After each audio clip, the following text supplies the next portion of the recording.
Brian Reid is a master fine furniture maker based in Midcoast, Maine, whose handmade furniture spans one-of-a-kind commission pieces for residences to corporate boardroom furniture. Brian splits his time between furniture making and fine woodworking course instruction and has taught for 20 years in the US, UK, New Zealand, and Australia. At the Center for Furniture Craftsmanship, he leads the 12-week intensive program. Another PK alumni member, he will be speaking about his design practice and how teaching has influenced his life. Please welcome Brian.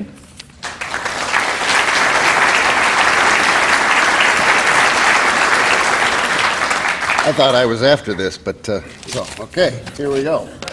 Look at that. After college, I started out my life as a mechanical engineer. I was 25 years old in Seattle. We built meteorological equipment, weather buoys mainly, and it was an incredible job because not only did I build them, but I got to take them out to the ocean and deploy them.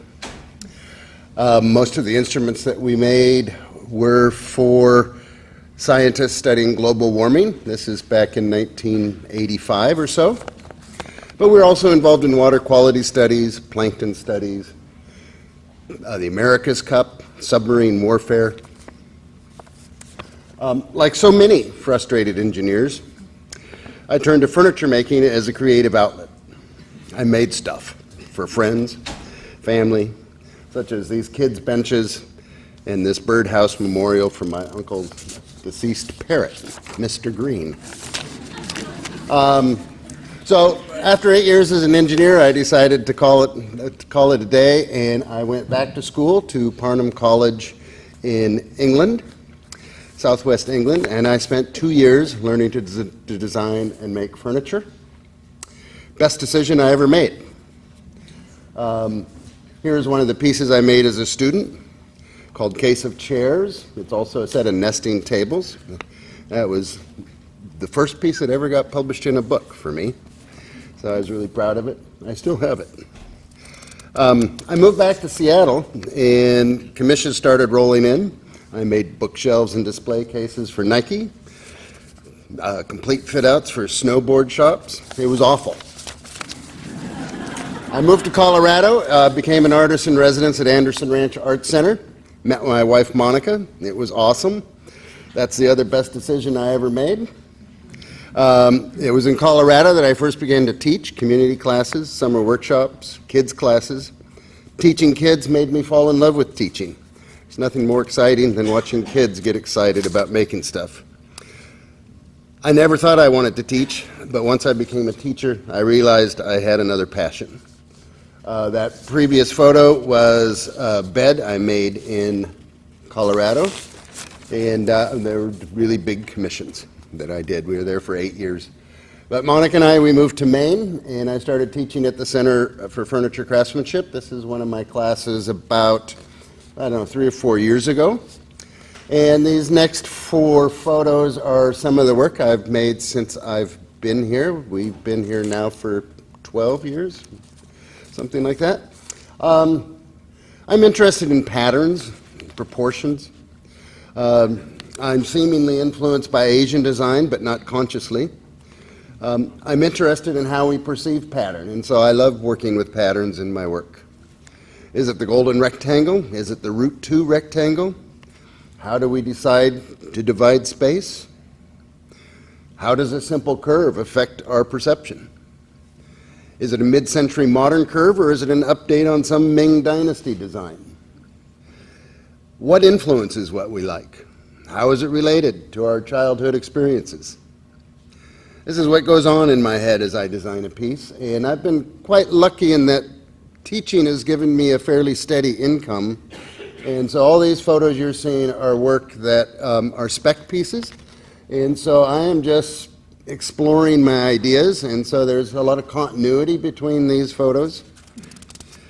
But back to teaching. I have now taught in many, many countries. I'm amazed at the subtle differences between cultures in their understanding of pattern and proportion.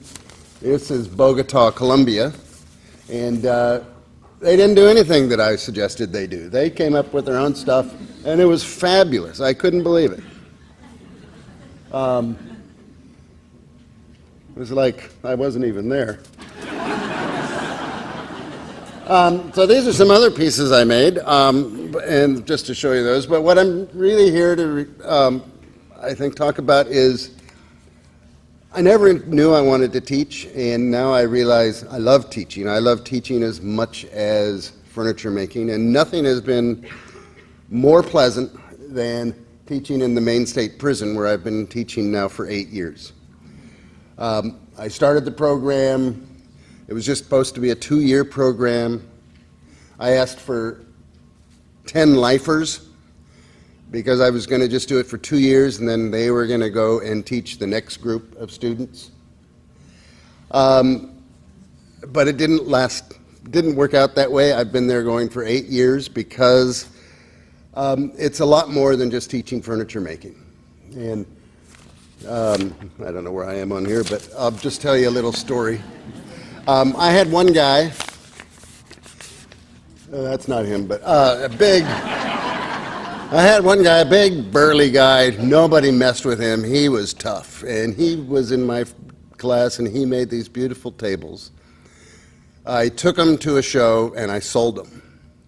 Well, when I sell stuff for them, they get a third, the prison gets a third, they buy all the materials. And the nonprofit that sponsors me gets a third, and we buy specialty tools and whatnot. But anyway, I sold these pieces for this guy. And I went in the next Sunday and I said, Bob, that's not his real name. I'm not allowed to say their names. Bob, I just sold your piece. You're going to get $600. And he's this tall. And he just kind of, his face sort of went white. He looked off into the distance, then his face turned red. And it seemed like forever. It was probably just 20 seconds. But all of a sudden he said, oh, Brian, you're done. He said, no, what he said was, Brian, don't tell anybody.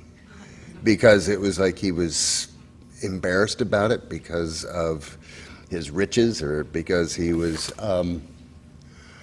just didn't want to be, he didn't want to stand out in the crowd because it's really tough in prison.